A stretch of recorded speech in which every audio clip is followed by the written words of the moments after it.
Good afternoon, Bruin fans, and welcome to another edition of Sports Talk with Rags here in Season 4, Episode 25. And today, here we are honored here to have Western Branch alum Justin Orenduff with us today. Justin, how you doing?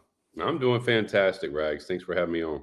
Sure, no problem, and appreciate your time to come back on because I know here during the collegiate baseball season, there's definitely definitely some things to talk about. So appreciate your time to come back on.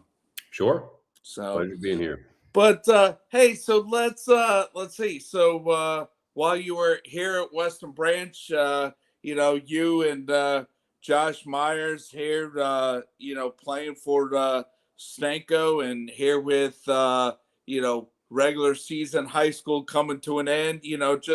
Just talk about being part of Bruin baseball and competing for district titles and getting ready to expecting to play in the regional playoffs and being a Bruin baseball player. Yeah, sure.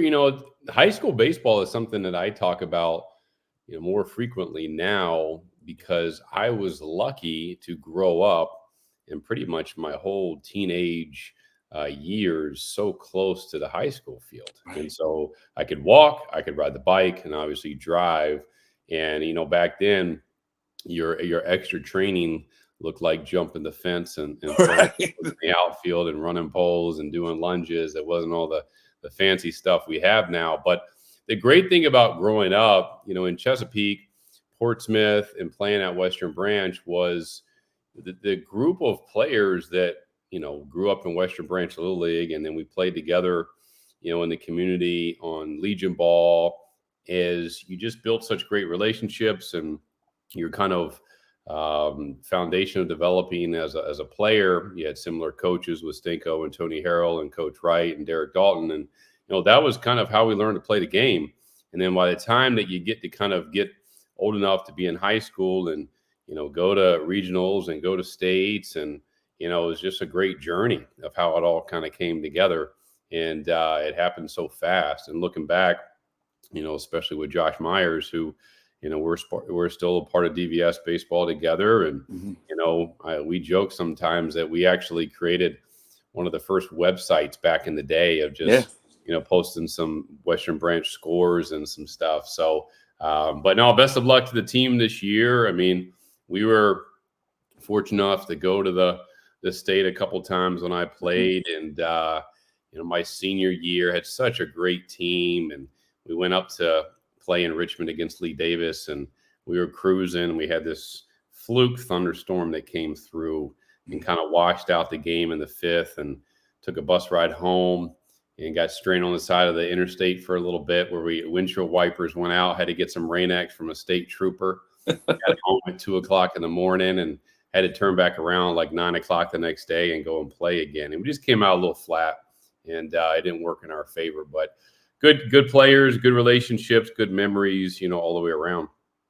Yeah, and that's one thing. I mean, we moved here in '87, and my brother Mike Ragsdale, he played for Stanko, all 4 years, and then I grew up with Jimmy, and definitely while one consistent thing that's been at Western Branch High School. I mean, and even before we moved here, but definitely following here since spring of '88. I mean, one thing that's been consistent is just how competitive baseball has been here in our area.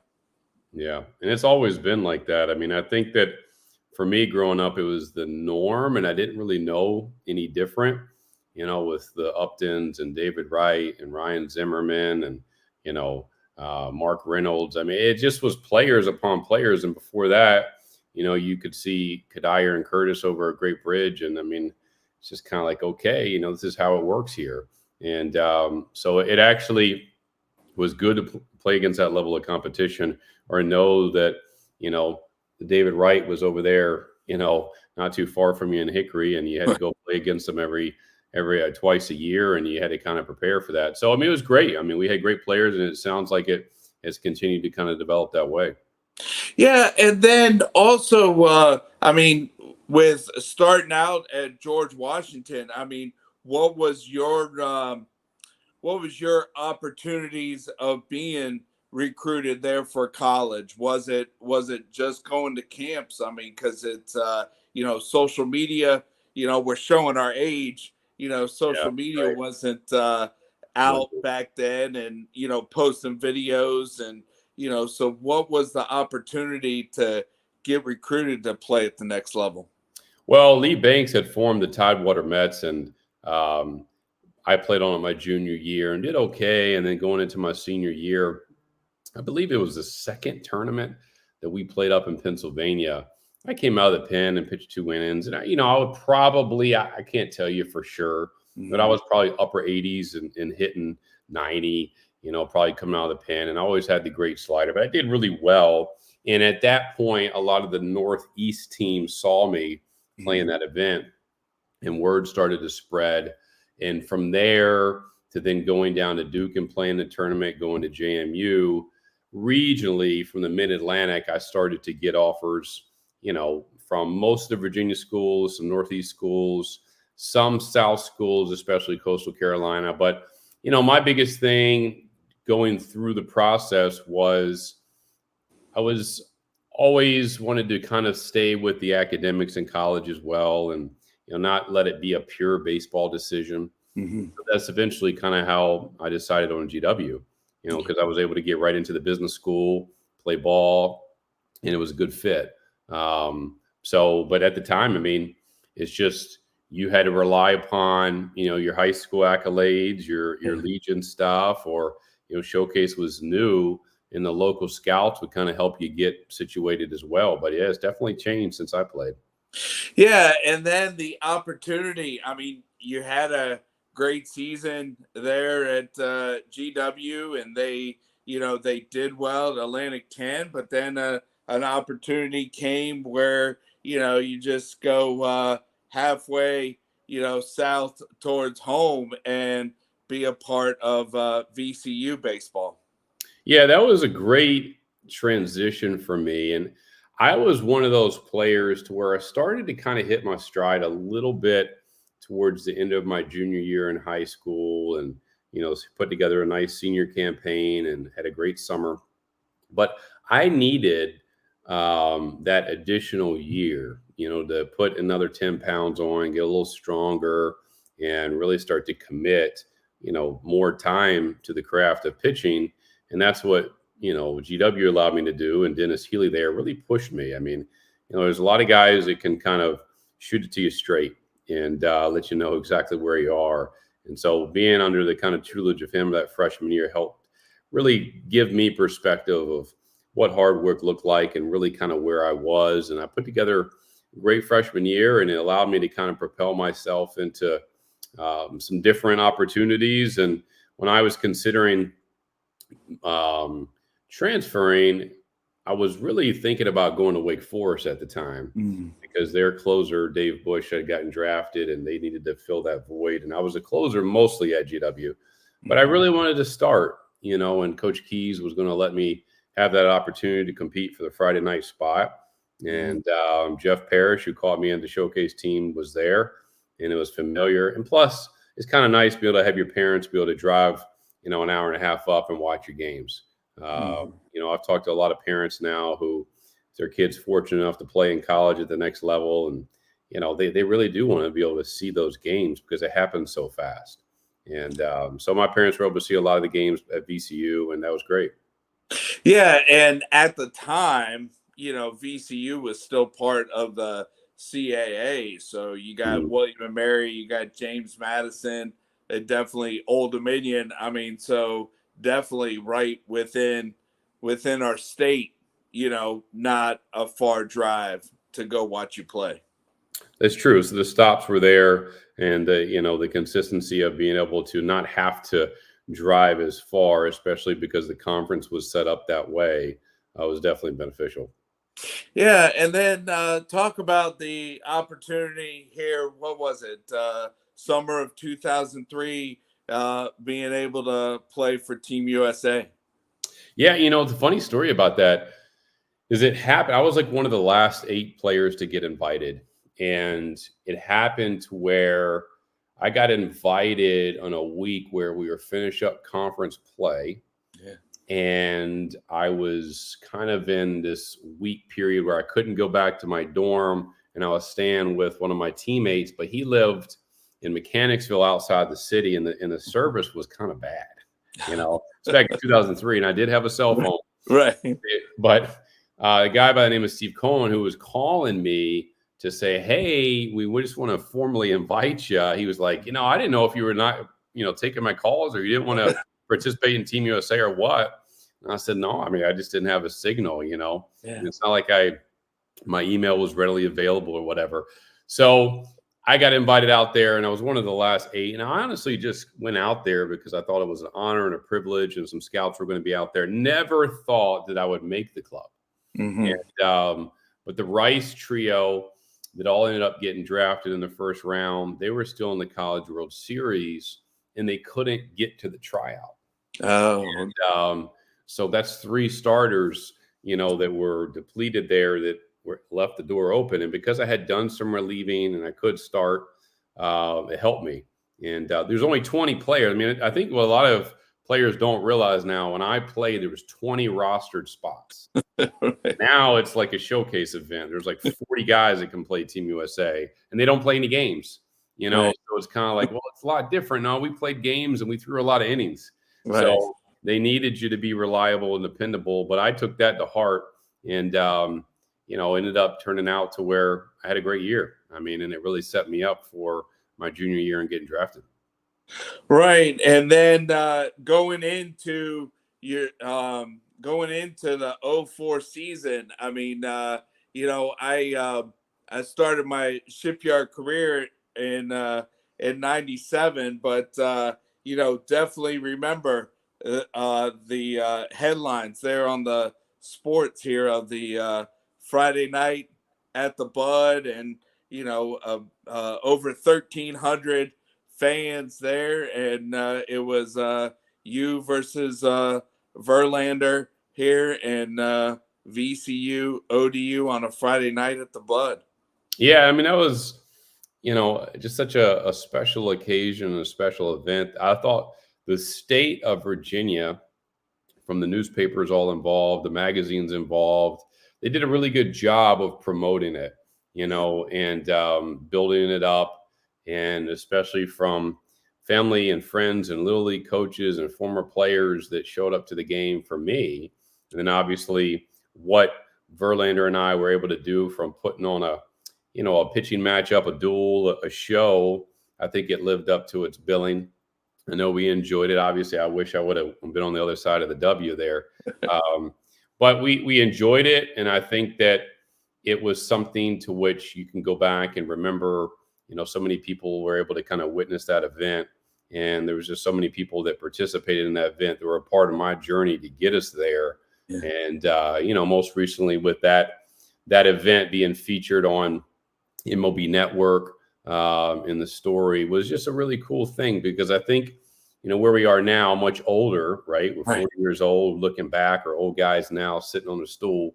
But those things did occur in its storytelling. I mean, it's 2 friends, both by the name of Justin, that happened to play together and then played against each other. And it was just overall great for the community and great story. Yeah. And I mean, not only the 20th anniversary here, April of 2024. And of course, if you guys couldn't meet in person, with technology, that could have been easily done. But, how about Houston's early season schedule coming to DC there over a weekend? So it was much easier for you guys to connect there in person. Yeah, it was kind of just random, right? How that all worked out, because Verlander had started the year on the injured list, and they were trying to figure out when his first scheduled start would be. I actually happened to go up there on that Friday, and it was my wife's 40th birthday. So I had to give special thanks to her, although she had a night with her girlfriends. But it's just kind of one of those things to where all that kind of came together, and we were able to make it work. And for those who watched the video, I mean, the video that we shot in the interview was like 11:30 at night, at Oh, a wow. hotel after the game. So, it was probably a long, long day for him. Right. But I'm glad we did it, and they did a good job. Yeah. Yeah. And then also here with 2024, with talking to you, with texting here during the season, how about VCU acknowledging you as they hosted UVA and Harrison Didewick, a Western Branch alum, being part of UVA, but you being recognized by VCU here recently. Yeah, that was a great, great event, and it's something that I was honored to kind of be kind of inducted to this VCU Legends that we have as a part of the alumni group, and being recognized on the field, and having some family there. So it was great, and I think one of the things when you get older and you start looking back, one of the things that we talked about it with the Western Brand stuff, but there's just so many great players that have come out of Virginia, and Yeah. it's a brotherhood, and they're still there. And I kind of attribute it to, that kind of, you put your nose down, you don't really make excuses, you go and get your business done. And when you're playing on teams like that, there's no excuses. You just go and do it. And so that was something that I talked about as part of the ceremony, as being, on those teams, and my biggest memories. And finally, around like the fifth or sixth inning, Jeff Parrish and we started watching the game from just a pure Mhm. scouting perspective, watching the players. And it was really impressive what UVA has been able to do. And we then transitioned behind home plate. And I didn't even know that, Harrison was playing, because I was talking to everybody. But then Right. he came up to bat and he announced his name. I said, wait a second, Didewick. Man, that's got to be Mark Didewick's son. Right. And, lo and behold, he just bombs one out of the park, Right. runs around the bases. And I went, wow, he's a good looking player, you Right. know. And then I said, I bet Mark's here. And so it was kind of cool that after the game, my wife and family had left, and I was just kind of waiting for a lift. And I was able to kind of see Mark and talk to him briefly, Right. and just congratulate him on his son's success and his future career. And I know he's draft eligible this year, so that would be great to see, another Western Branch alum make some big strides. Yeah, and I know that right now is 30 years ago from when I was a senior at Western Branch, but it's just crazy here how time flies, and just the tradition here with Western Branch baseball, alums having success at the college level, and then the handful of ones, being able to play professional ball. But and then also here as we close up, I mean, what's the DVS baseball there here with your website? Tell the listeners here what you've been working on here over the years. Yeah, well, honestly, there's a lot of things that are coming together that are a byproduct of about 4 years of work between myself and the team at DVS. And what we've decided to do was really pivot and try to make this biomechanics simplistic, but also cost effective. So at the highest level, we've been able to take the cameras inside major league stadiums that are looking at every pitch. And there's 8 cameras, and they're looking at all the angles, and they provide the XYZ data points. And we're able to take those data points and produce our biomechanical analysis, which is related to injury risk of probability when you're going to get hurt, but also how much mass and leverage you're using, and really how efficiently you're using your body to throw a ball. And so that was a big, big deal for us when we kind of did that last summer. And then we said, well, for the youth side, because injuries are up across every level of baseball, we have to make this affordable for high schools and travel organizations to be able to implement. So we developed a 2-camera system that you set it up from a side and rear view. You film the pitch, and then you just take that video file, you throw it in our software, and it produces pretty much the same level of analysis for you. And it's automated. So, you can run it as much as you want. And so we want to provide these tools. So the kit is going to be available the first week of June. Okay. And so we've really been working hard towards it. Software and marketless technology, it's a lot that goes into it. And we wanted to make sure it's reliable because we are talking about injury risk, right? But at the same time, players like me, when I grew up, we didn't have to worry about this stuff as much because we weren't, I would say, vulnerable to so many other things you can do, right? Whether that's travel ball, whether that's showcase, whether that's strength and conditioning, whether it's throwing harder, those options weren't there. So if you want to choose all these extra things in today's game, what we just advocate for, what I'm a firm believer in, is just educate yourself, just like with anything. Understand how it works, and then do it early enough to that your parents can help guide you, and you can make decisions that are best for you, but also going to help kind of extend your career, not shorten it. So that's really our biggest message. And, in a couple of weeks, we're going to have this thing come out. So we're excited about it. We really want to get the hands of more coaches. Right. And then what's your website there? dvsbaseball.com. Yeah, dvsbaseball.com. Everything's there. All our latest information's there. Information about the mocap kit that we're releasing, and obviously a lot of content that you can get engaged with. But if anybody's looking to kind of, talk to us or get a hold of us, we're old school. And if you leave a question on the contact form, we're calling you, to kind of get to know you. We're not going to just kind of communicate through an email server or something. So give us a shout and we'll be happy to talk.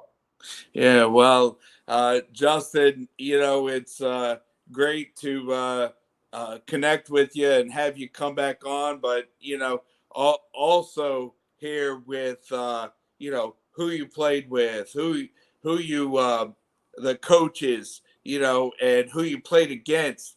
It's also here with talking about here running into people here in 2024. It's also about relationships here, especially with nowadays, with the game of life, that when you play team sport, play against one another, once it's time to hang up the cleats and hang up the gloves, it's still about networking and the relationships. No, it really is. And that's the thing. I think when you're playing, you're going through, you're obviously hyper-focused on what you can do as a player and how you're trying to progress. But I think the things that you do realize as you get older, this is a part of maturity, is you do understand the sacrifices that your parents made, to help you out, but also the coaches. It's been a lot of nights, a lot of days. I mean, the group that we had growing up with the players helping out, but, whether it was, Stinko himself doing the field, or Tony Harrell, or the Lilies, or the Seeds. I mean, they were always helping, man. And it was really, really impressive. That high school field started off as the chain link fence and the high school, dimensions. Right. The next thing you knew, that thing's looking real good. And so kudos to everybody involved of how that thing's developed. And the funny thing is, and I guess we're showing our age, now when I park at the primary school and walk across, you still see the concrete, holders of where the nets and, used to be before the dome, right. That was finished. And it's I guess the high school field here that was named after Miss Inman's memory, opened up like 95, 96. Yeah, I know. Yeah. So, right. And so, but, well, thanks for your time. And for all the listeners out there, go to dvsbaseball.com. And I've definitely known Justin a long time. And so appreciate you coming back on and sharing your story. And then also the recognition here of, you and Verlander's interview, and then the honor that VCU gave you here here last month. So thanks again, and talk to you later. Thank you, Rags, and I'll let you know when I get down to Western Branch. All right, sounds good. Yeah, we See you later. need to connect in person. So thanks Got again. it, man. Okay. All right. Bye-bye. Bye-bye.